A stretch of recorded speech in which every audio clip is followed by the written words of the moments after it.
Hi, my name is Kelly Webb. I'm with the Asheville Fire Department, and today we're here to talk about the use of portable fire extinguishers. We're going to discuss how to use them and when to use them, and then hopefully if you're ever put in that situation that you might encounter a fire, you might feel a little more comfortable using the portable fire extinguisher. Now, depending on what kind of fire you encounter will actually determine which type of extinguisher you use. But to make things more simple, we're just going to talk about the fact that there is a portable fire extinguisher called a multi-purpose extinguisher. That multi-purpose extinguisher will cover pretty much any type of fire that you would encounter. Now, what I teach you today is not just for business purposes, but it's also for your personal life. So, the things that we talk about not only would help you in your day-to-day activities at work, but if you're out shopping, if you're at a child care center or something like that, pretty much whatever fire extinguisher is hanging on the wall will put out any fire you would encounter in that situation. Please do understand that the portable fire extinguisher is for the beginning stage of a fire, meaning if you encounter the fire within the first few minutes of it, that you could probably put it out with that fire extinguisher. But if a fire has been burning for 5 or 10, 15 minutes, and you're wondering whether or not that fire extinguisher will put it out, it probably won't. So if you're ever in doubt, please just get out. Your safety is definitely our first concern, and we want you to leave the firefighting to the firefighters. I make the joke that you do not see firefighters running into a burning building with portable fire extinguishers because that's not what they are designed to do. So please understand that it is for the very beginning stage of a fire. For instance, if you encounter a trash fire, child playing with matches, or perhaps you've started a fire on the top of a stove, that's when you want to be able to grab your portable fire extinguisher and put the fire out. Otherwise, like I said, your safety is our first concern. Please get out, call 911, and leave the firefighting to the firefighters.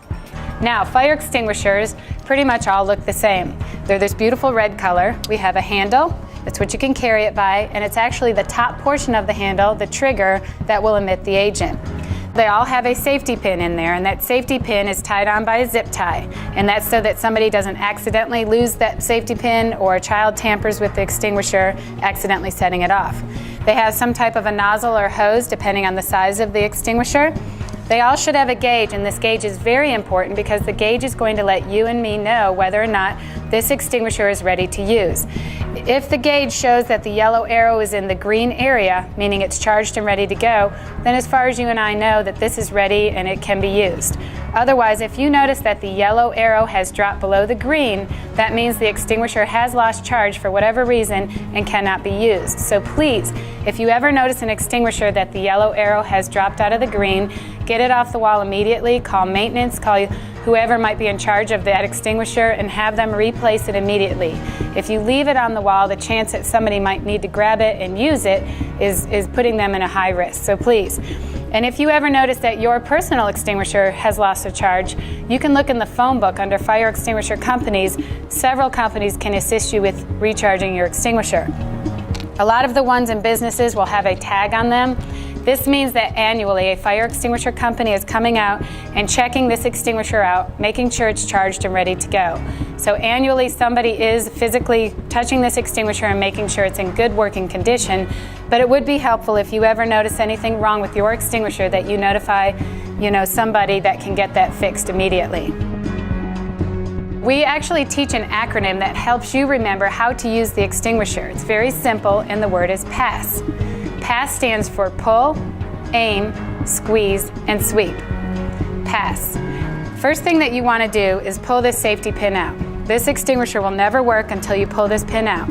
Be sure you're not depressing the top portion of this handle at the same time because you're just pushing and pulling against yourself. So pull this pin out and discard it. You do not need the pin. Then you're going to aim the nozzle. You always want to aim at the base of a fire.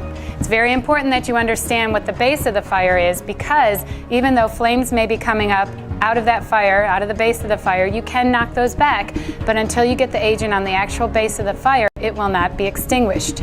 So please understand that if you have a trash can that's on fire, that something inside of it is on fire, flames may be coming out of that trash can and you can knock it back, but until you get that agent inside that trash can, the fire is not actually going to go out. So be sure that you always aim at the base of the fire. So pull, aim, squeeze. You're going to squeeze this trigger. It will break a seal on the canister and the agent will be pushed out. Pull, aim, squeeze, and then we ask everybody to sweep so that you're sure that you cover the whole base of that fire. You want to be sure that you don't get tunnel vision, spray in one spot, which could easily spread the fire side to side.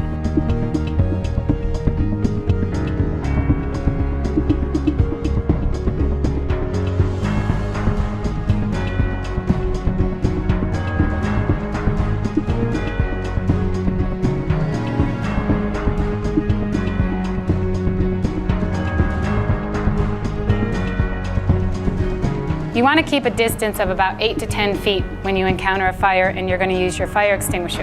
And that's because you never know how much pressure is inside the extinguisher, how you're going to react, or how the fire might react. So if you start a good distance of 8 to 10 feet away, start spraying, then you can work yourself up to that fire as you get a little more comfortable. You always want to leave your back to an exit, and this is very important. Fire grows very rapidly. It can actually grow 7 times itself in 1 minute. So if you think about the time that it takes you, once you've discovered a fire, to find your extinguisher, to call 911, several minutes could have gone by. You want to be sure that you don't get overwhelmed. You need to keep your back to an exit. If that fire gets out of control, then you can get out. I highly recommend that you familiarize yourself with where the extinguishers are located throughout your building, wherever you work.